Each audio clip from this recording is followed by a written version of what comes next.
जय हिंद दोस्तों, स्वागत आप सभी का आज के इस महत्वपूर्ण सेशन में। आज हम बात करेंगे 2024 के सभी महत्वपूर्ण आर्थिकी के टॉपिक के ऊपर। तो दोस्तों, हमारा जो आज का पहला टॉपिक है उसको ध्यान से देखिए, है क्या। प्रधानमंत्री नरेंद्र मोदी द्वारा महाराष्ट्र के किस स्थान पर पीएम मित्र पार्क का शिलान्यास किया गया? तो दोस्तों, ये है अमरावती। याद रखेंगे। अब आपसे प्रश्न बनेगा कि जो पीएम मित्र है, ठीक है, तो इसका फुल फॉर्म क्या है? तो दोस्तों, पीएम मित्र का जो फुल फॉर्म है वो है PM mega integrated textile regions and apparel. ठीक है, क्या है? PM mega integrated textile regions and apparel. केंद्र सरकार ने कितने पीएम मित्र पार्कों की स्थापना को मंजूरी प्रदान की है? तो दोस्तों, 7 पार्कों को। अब यहाँ 7 पार्क कौन कौन से हैं उनको भी एक बार आप देख लीजिए। विरुद्धनगर जो तमिलनाडु का है, वारंगल जो तेलंगाना का है, नवसारी जो गुजरात का है, कलबुर्गी जो कर्नाटक का है, धार मध्य प्रदेश का है, लखनऊ उत्तर प्रदेश का है, अमरावती महाराष्ट्र का है। ठीक है, तो ये सभी याद रखने हैं आपको, और यहाँ से प्रश्न बने तो आप जरूर अटेंड करें। उसके बाद हमारा जो अगला टॉपिक है इसको देखिए। अगला टॉपिक है, कहाँ चौथी वैश्विक नवीकरणीय ऊर्जा निवेशक बैठक और एक्सपो यानी री इन्वेस्ट का आयोजन किया गया है? तो दोस्तों, ये बात हो रही है चौथी री इन्वेस्ट का आयोजन का। ठीक है, तो ये गांधीनगर गुजरात में हुआ है और हमको याद रखना है। किस केंद्रीय मंत्रालय द्वारा इसका आयोजन किया गया है? तो दोस्तों, नवीन और नवीकरणीय ऊर्जा मंत्रालय द्वारा जो री इन्वेस्ट फोर्थ एक्सपो हुआ है इसका आयोजन किया गया है। किसके द्वारा? नवीन और नवीकरणीय ऊर्जा मंत्रालय द्वारा। इतना आप याद रखेंगे। चलिए अगला टॉपिक देखिए, क्या है। किस मंत्रालय द्वारा विश्व से ब्लॉकचेन टेक्नोलॉजी स्टैक लॉन्च किया गया है? तो दोस्तों, ये कौन सा मंत्रालय है? इलेक्ट्रॉनिकी और सूचना प्रौद्योगिकी मंत्रालय। ठीक है, तो आप याद रखेंगे, इलेक्ट्रॉनिकी और सूचना प्रौद्योगिकी मंत्रालय के द्वारा विश्वसनीय ब्लॉकचेन टेक्नोलॉजी स्टैक को लॉन्च किया गया है। इसका उद्देश्य क्या है? तो ब्लॉकचेन इज अ सर्विस प्रदान करना। ठीक है, तो ब्लॉकचेन एज अ सर्विस प्रदान करना इसका उद्देश्य है। अब आप इससे ज़्यादा इससे में प्रश्न नहीं बनेगा। अगला टॉपिक देखिए, 27वें राष्ट्रीय ई गवर्नेंस सम्मेलन 2024 का आयोजन कहाँ पर किया गया है? तो दोस्तों, 3 से 4 सितंबर मुंबई में किया गया है। याद रखेंगे। इस सम्मेलन में ई गवर्नेंस में जिला स्तरीय पहल श्रेणी में गोल्ड अवार्ड उत्तर प्रदेश के किस परियोजना को प्रदान किया गया? तो दोस्तों, लैब मित्र परियोजना को। ठीक है, ई गवर्नेंस में जिला स्तरीय पहल में, ठीक है, गोल्ड मिला है। तो याद रखेंगे, लैब मित्र। ठीक है, अब यहाँ पे हम बात करेंगे लैब मित्र परियोजना के बारे में, और क्या है ये। यहाँ पे देखें, इस पहल की शुरुआत वाराणसी उत्तर प्रदेश से की गई है। इतना याद रखेंगे आप। ठीक है, किसने अंतर्राष्ट्रीय फार्मा एवं स्वास्थ्य सेवा प्रदर्शनी आईफेक्स 2024 का उद्घाटन किया?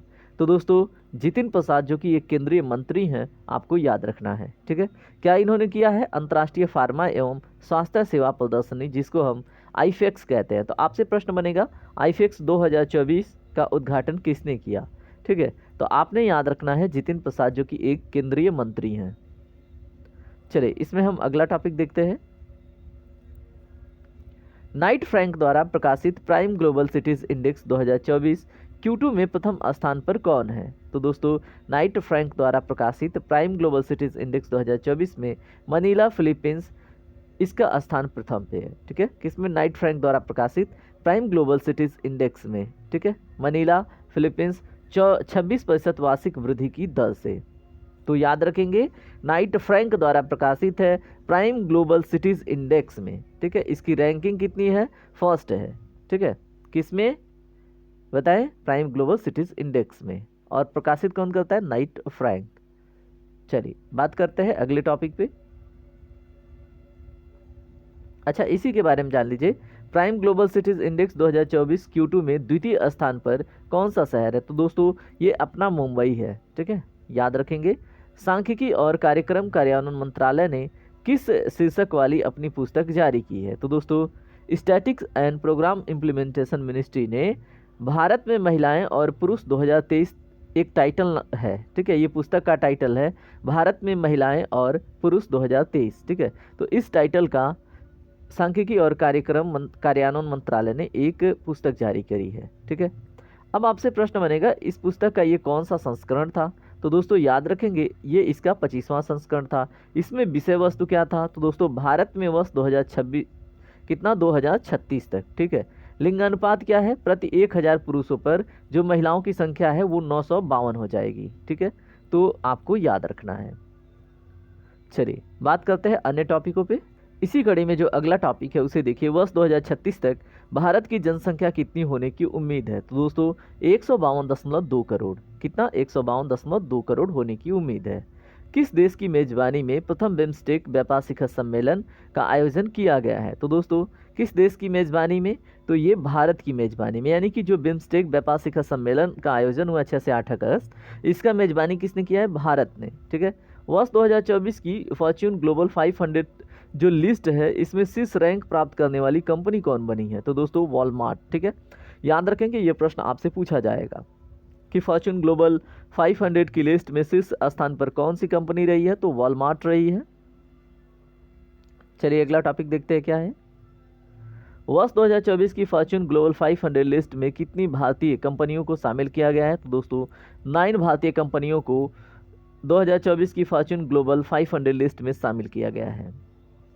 शीर्ष रैंक वाली भारतीय कंपनी के रूप में किसने अपना दर्जा बरकरार रखा है। तो दोस्तों रिलायंस इंडस्ट्री ये 86वें स्थान पर अपना स्थान बना के रखी है, किसमें, फॉर्च्यून ग्लोबल 500 की लिस्ट में। ठीक है, कौन सा स्थान, 86।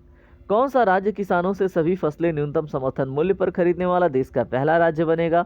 तो दोस्तों हर एक फसल को एमएसपी प्रोवाइड करेगा, ये कौन है, हरियाणा। ठीक है, याद रखेंगे। चलिए बात करते हैं अन्य टॉपिकों पे। अनवधातु क्षेत्र यानी नॉन फेरस मेटल सेक्टर के अंतिम आंकड़ों के अनुसार भारत वर्ष 2024-25 यानी अप्रैल से जून में विश्व के सबसे बड़े एल्युमिनियम उत्पादकों में से किस स्थान पर रहा है। तो दोस्तों दूसरे स्थान पर। और फर्स्ट पे कौन था, आप कमेंट करेंगे, क्योंकि मैंने अपने करंट के मैराथन वाले सेशन में करा रखा है। ठीक है, अगर आप रेगुलर स्टूडेंट हैं तो जरूर आपको पता होगा। यहाँ पे देखें, भारत वैश्विक स्तर पर सबसे बड़े चूना उत्पादकों में किस स्थान पर है। देखिए एल्युमिनियम में तो सेकेंड पे है, लेकिन चूना वाले में थर्ड पे है। ठीक है, तो याद रखेंगे भारत विश्व में सबसे बड़े लौह अयस्क यानी आयरन ओर उत्पादकों में किस स्थान पर है। तो दोस्तों फोर्थ पे। ठीक है, तो याद रखेंगे एल्युमिनियम में सेकेंड, उसके बाद चूना में थर्ड और आयरन ओर में फोर्थ रैंक है भारत का पूरी दुनिया में। ठीक है, अगर आपसे स्पंज आयरन की बात की जाएगी दोस्तों तो याद रखिएगा फर्स्ट पे है। ठीक है, 2024 में फर्स्ट पे है स्पंज आयरन के प्रोडक्शन में।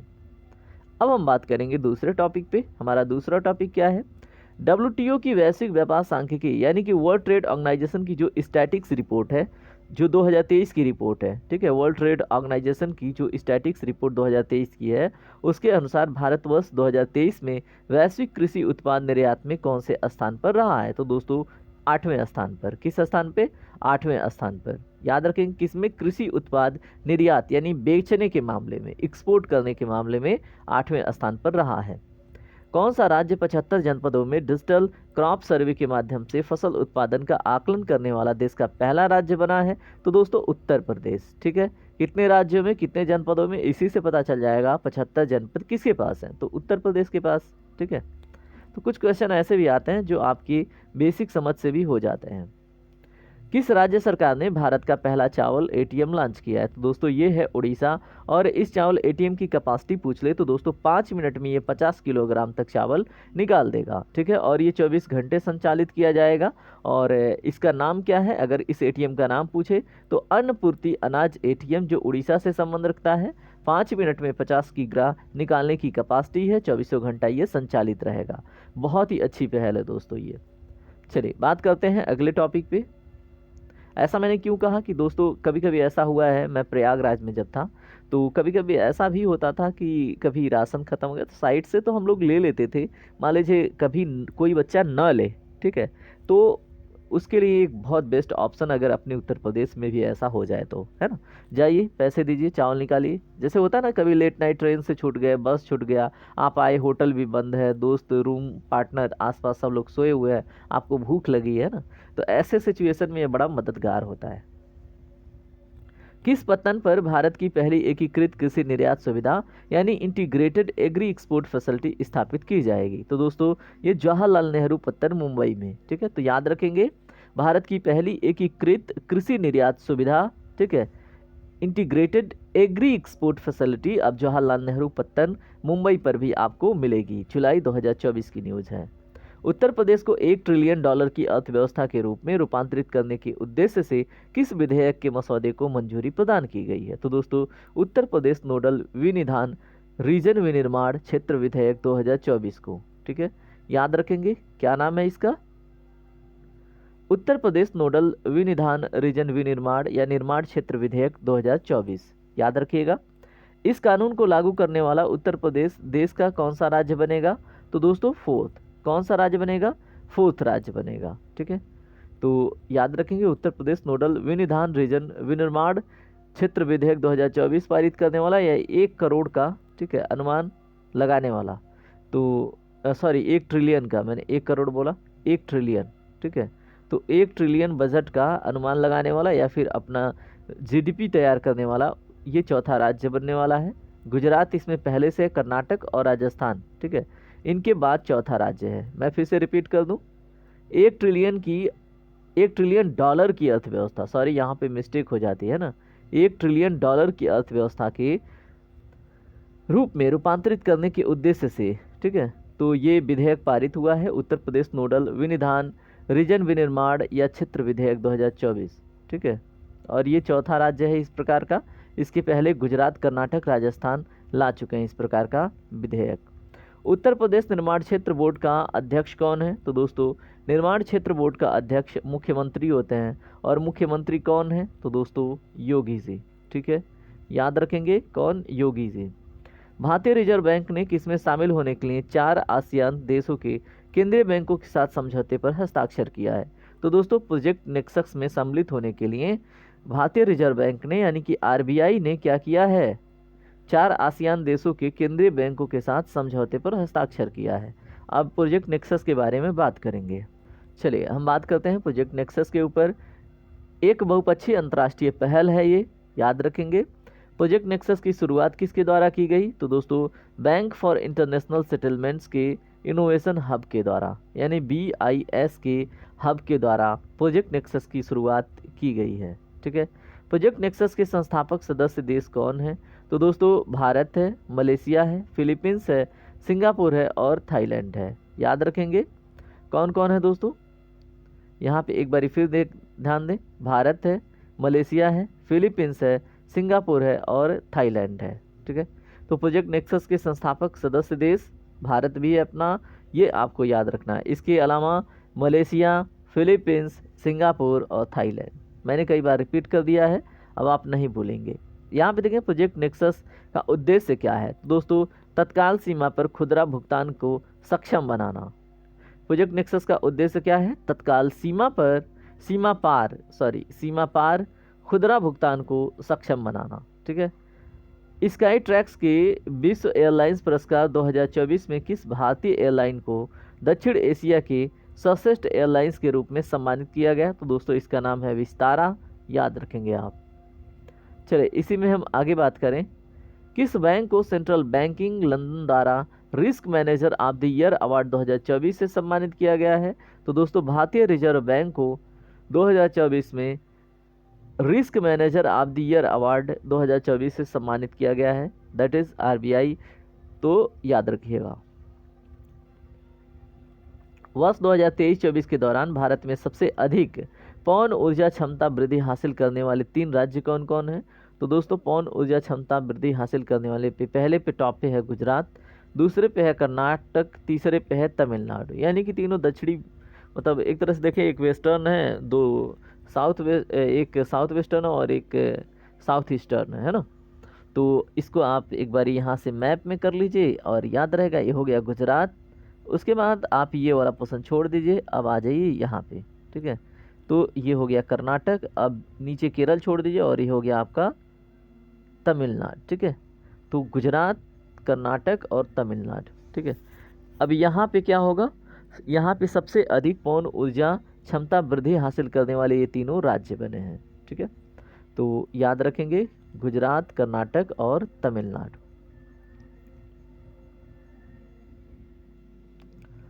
केंद्र सरकार ने कहाँ देश के पहले underground coal gasification pilot project का शुभारंभ किया है, तो दोस्तों झारखंड में।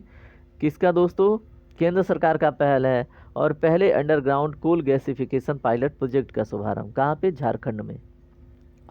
ग्लोबल इलेक्ट्रिसिटी रिव्यू 2024 रिपोर्ट किसने जारी की है? तो दोस्तों एम्बर ने, यानी वैश्विक ऊर्जा थिंक टैंक ने। ठीक है, ग्लोबल इलेक्ट्रिसिटी रिव्यू 2024 रिपोर्ट किसके द्वारा जारी किया गया? एम्बर के द्वारा, और वैश्विक ऊर्जा थिंक टैंक जिसको हम बोलते हैं।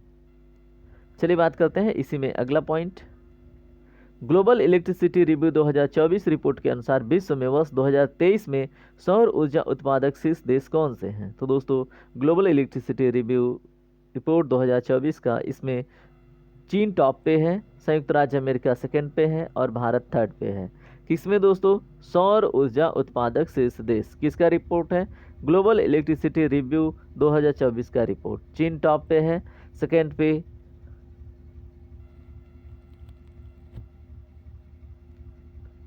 थर्ड पे इंडिया। ठीक है, चलिए इसमें अगला टॉपिक देखते हैं। वर्ल्ड वेल्थिएस्ट सिटीज रिपोर्ट 2024 के अनुसार विश्व के शीर्ष 50 सबसे अमीर शहरों में भारत के कौन से शहर शामिल हुए हैं? तो दोस्तों किसका रिपोर्ट है? World wealthiest cities report 2024। इसमें भारत के कौन से टॉप 50 में, ठीक है, विश्व के टॉप 50 सबसे अमीर शहरों में भारत का कौन कौन है? तो मुंबई 24वें स्थान पर है, और जो दिल्ली है ये 37वें स्थान पे है। ठीक है, तो 24 है मुंबई 24 पे, और 37 पे है दिल्ली। ठीक है, किसमें? विश्व के शीर्ष 50 सबसे अमीर शहरों में।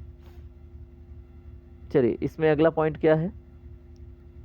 विश्व प्रवासन रिपोर्ट 2024 यानी वर्ल्ड माइग्रेशन रिपोर्ट 2024 के अनुसार वर्ष 2022 में शीर्ष प्रतिशत प्राप्तकर्ता देश कौन सा है? तो यानी कि सबसे अधिक माइग्रेट करके कहाँ पे आए हैं लोग? तो दोस्तों सबसे अधिक आए हैं भारत में, उसके बाद मैक्सिको में, उसके बाद चीन में, उसके बाद फिलीपींस, उसके बाद फ्रांस। ठीक है, तो सबसे अधिक भारत में, उसके बाद मैक्सिको में, उसके बाद चीन में, उसके बाद फिलीपींस, उसके बाद फ्रांस में। ठीक है, तो ये क्रम आपको याद रखनी है, अपना भारत इसमें टॉप पे है। Oxford economics global cities index 2024 में भारतीय शहरों में सर्वश्रेष्ठ रैंकिंग किसकी है? तो दोस्तों दिल्ली की 350वां स्थान है। ठीक है, तो Oxford economics global cities index 2024 में भारतीय शहरों में सर्वश्रेष्ठ रैंक किसका है? तो दोस्तों दिल्ली का 350वां स्थान। चलिए इसमें अगला पॉइंट देखिए क्या है। ग्लोबल सिटीज इंडेक्स 2024 सूची में शीर्ष स्थान वाले शहर कौन कौन से हैं? तो दोस्तों ग्लोबल सिटीज इंडेक्स 2024 में अगर बात करें शीर्ष स्थान वाले, तो न्यूयॉर्क फर्स्ट पे है, लंदन सेकंड पे है, सैन जोस थर्ड पे है, टोक्यो फोर्थ पे है। ठीक है, तो किसमें? ग्लोबल सिटीज इंडेक्स 2024 में। और Oxford economics global cities index, तो दोस्तों इसमें दिल्ली जो है ये 350वें स्थान पर है। संयुक्त राष्ट्र व्यापार और विकास सम्मेलन यानी कि अंकटाड अब किस नाम से जाना जाएगा? तो दोस्तों यूएन ट्रेड एंड डेवलपमेंट के नाम से अब जाना जाएगा। क्या? अंकटाड। मानव विकास संस्था यानी कि आईएसडी और अंतर्राष्ट्रीय श्रम संगठन आईएलओ ने किस शीर्षक से एक रिपोर्ट जारी की है? तो दोस्तों आईएसडी और आईएलओ ने भारत रोजगार रिपोर्ट 2024 जारी की है।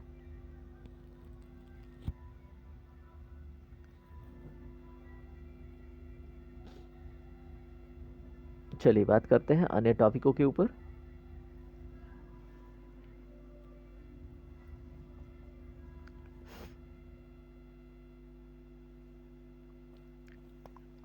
वर्ष 2024 की ब्रांड फाइनेंस इंश्योरेंस 100 रिपोर्ट के अनुसार विश्व में सबसे मजबूत बीमा ब्रांड कौन सा है? तो दोस्तों इसमें बात करें तो अपना एलआईसी है, भारत जीवन बीमा निगम लिमिटेड। लक्षद्वीप में अपनी शाखा खोलने वाला भारत का प्रथम निजी क्षेत्र का बैंक दोस्तों एचडीएफसी है। किस प्लेटफॉर्म को नीति और सुशासन के लिए डिजिटल सार्वजनिक अवसंरचना बनाने हेतु शुरू किया गया है? तो दोस्तों ये कौन सा है? तो नीति फॉर स्टेटस। ठीक है, याद रखेंगे क्या है दोस्तों? नीति फॉर स्टेटस। ठीक है, तो इस प्लेटफॉर्म को नीति और सुशासन के लिए डिजिटल सार्वजनिक अवसंरचना बनाने हेतु शुरू किया गया है। क्या? नीति फॉर स्टेटस। विश्व व्यापार संगठन का 13वां मंत्री स्तरीय सम्मेलन कहां पर आयोजित किया गया? तो दोस्तों डब्ल्यूटीओ का 13वां मंत्री स्तरीय सम्मेलन आबू धाबी संयुक्त अरब अमीरात में किया गया। ठीक है, तो याद रखेंगे आबू धाबी संयुक्त अरब अमीरात में विश्व जो व्यापार संगठन है उसका 13वां मंत्री स्तरीय सम्मेलन आयोजित किया गया 26 फरवरी से 2 मार्च 2024 के बीच। अगला टॉपिक क्या है? 21वां बायो एशिया शिखर सम्मेलन 2024 कहाँ पर आयोजित हुआ? तो दोस्तों 26 से 28 फरवरी, ये कहाँ पे? हैदराबाद में। ठीक है, तो हैदराबाद में 21वां बायो एशिया शिखर सम्मेलन 2024 का आयोजन किया गया है, याद रखेंगे। क्या? 21वां बायो एशिया शिखर सम्मेलन। राज्य ऊर्जा दक्षता सूचकांक 2023 में प्रत्येक समूह में शीर्ष प्रदर्शन करने वाले राज्य या संघ शासित क्षेत्र कौन है? तो दोस्तों यहाँ पे बात हो रही है प्रत्येक समूह में, और किसमें? राज्य ऊर्जा दक्षता सूचकांक 2023 में। तो यहाँ पे कर्नाटक है समूह 1 में, आंध्र प्रदेश है समूह 2 में, असम है समूह 3 में, और चंडीगढ़ है समूह 4 में। ठीक है, तो याद रखेंगे। एक बार फिर से इसको देख लीजिए। राज्य ऊर्जा दक्षता सूचकांक 2023 में प्रत्येक समूह में शीर्ष स्थान या शीर्ष प्रदर्शन करने वाला राज्य या संघ शासित क्षेत्र कौन है? तो दोस्तों कर्नाटक समूह 1 में, आंध्र प्रदेश समूह 2 में, असम समूह 3 में, और चंडीगढ़ समूह 4 में। ठीक है, तो याद रखना है। चलिए बात करते हैं अगले टॉपिक पे। सामाजिक विकास आयोग यानी कमीशन फॉर सोशल डेवलपमेंट के 62वें सत्र की अध्यक्षता किस देश ने की है? तो दोस्तों इसमें जो राइट आंसर है वो है भारत। ठीक है, तो 5 से 14 फरवरी 2024 को कमीशन फॉर सोशल डेवलपमेंट की 62वें सत्र की अध्यक्षता भारत ने की है। किसका दोस्तों? CSD यानी कमीशन फॉर सोशल डेवलपमेंट की 62वें सत्र की अध्यक्षता किसने की? भारत ने। भारत की सबसे बड़ी बैटरी ऊर्जा भंडारण प्रणाली का शुभारंभ कहाँ पर किया गया है? तो दोस्तों इसका जो राइट आंसर है ये है आपका राजनांदगांव छत्तीसगढ़। ठीक है, तो भारत की सबसे बड़ी बैटरी ऊर्जा भंडारण प्रणाली का शुभारंभ राजनांदगांव छत्तीसगढ़ में किया गया है। फोर्ब्स द्वारा जारी की गई रिपोर्ट के अनुसार विश्व की सबसे मजबूत मुद्रा कौन है? तो दोस्तों ये है कुवैती दिनार। ठीक है, अगला टॉपिक देखिए। विश्व की सबसे मजबूत मुद्रा में डॉलर का स्थान? तो दोस्तों डॉलर का 10वां स्थान है। ब्लूमबर्ग के अनुसार जो मार्केट कैपिटलाइजेशन है, ठीक है, यानी बाजारी पूंजीकरण के संदर्भ में विश्व के सबसे बड़े शेयर बाजारों में भारत को पहली बार कौन सा स्थान प्राप्त हुआ है? तो दोस्तों चौथा स्थान, और ऐसा पहली बार प्राप्त हुआ है भारत को। ठीक है, और किसके अनुसार? ब्लूमबर्ग के अनुसार। इस रैंकिंग में टॉप 3 देश कौन कौन है? दोस्तों टॉप 1 पे अमेरिका है, टॉप 2 पे चीन है, और टॉप 3 पे जापान है। ठीक है, और फोर्थ पे कौन है दोस्तों? फोर्थ पे इंडिया है। ठीक है, याद रखना है। अगला टॉपिक देखिए क्या है। अमेरिकी एरोस्पेस कंपनी बोइंग ने भारत में पहला वितरण केंद्र कहाँ पर खोला है? तो दोस्तों 15 जनवरी 2024 की बात है, खुर्जा उत्तर प्रदेश में। ठीक है, तो याद रखना है अपना प्रदेश Uttar Pradesh. Multi dimensional poverty in India since 2005 से 6 नामक चर्चा पत्र किसने जारी की? तो दोस्तों ये जारी किया है नीति आयोग ने। क्या? Multi dimensional poverty in India since 2005 से 6। चलिए अगला टॉपिक देखते हैं क्या है। अगला टॉपिक उसी के अंतर्गत है। ठीक है, भारत में जो मल्टी डायमेंशनल पॉवर्टी इंडेक्स है, ठीक है, मल्टी डायमेंशनल पॉवर्टी रिपोर्ट है, वो 2013 से 14 में क्या बताता है कि 29.17% से घटकर अब ये 2022-23 में 11.28% हो गया है। ठीक है, तो आप याद रखेंगे कौन? बहुआयामी निर्धनता वर्ष 2013-14 से अगर तुलना करें 2022-23 का, तो पॉवर्टी जो है, मल्टी डायमेंशनल जो पॉवर्टी है वो 29.17% से घट के 11.28% हो गया। ये स्टेटमेंट बना के आपसे प्रश्न पूछा जाएगा। इस दौरान कितने लोग बहुआयामी निर्धनता से बाहर निकले हैं? तो दोस्तों 24.82 करोड़, ये पूरे भारत की हो रही है। और उत्तर प्रदेश में अगर पूछा जाए तो ये 5.94 करोड़, यानी कि उत्तर प्रदेश पहले स्थान पे है, और दूसरे स्थान पे दोस्तों बिहार है। कौन है? बिहार। तो याद रखेंगे। अगला टॉपिक देखिए। विश्व आर्थिकी मंच की 54वीं वार्षिक बैठक कहाँ पर आयोजित हुई? तो दोस्तों इसका आयोजन दावोस क्लोस्टर स्विट्जरलैंड में हुआ है। तो विश्व आर्थिक मंच यानी वर्ल्ड इकोनॉमिक फोरम की जो 54वीं वार्षिक बैठक हुई है, ये दावोस क्लोस्टर स्विट्जरलैंड में हुई है। किसने ग्लोबल रिस्क रिपोर्ट 2024 जारी किया? तो दोस्तों ग्लोबल रिस्क रिपोर्ट भी विश्व आर्थिक मंच यानी कि वर्ल्ड इकोनॉमिक फोरम ही जारी करता है। ठीक है, तो 10 जनवरी 2024 की न्यूज है, याद रखेंगे। चलिए देखिए, हमारी जो आर्थिकी है वो टॉपिक कंप्लीट हुआ। अब हम मिलेंगे अगले सेशन में, और अगले सेशन में हम 2024 के विज्ञान के सभी मुद्दों को देखेंगे। तब तक के लिए अपनी पढ़ाई जोरों शोरों से करते रहिए। जय हिंद, जय भारत।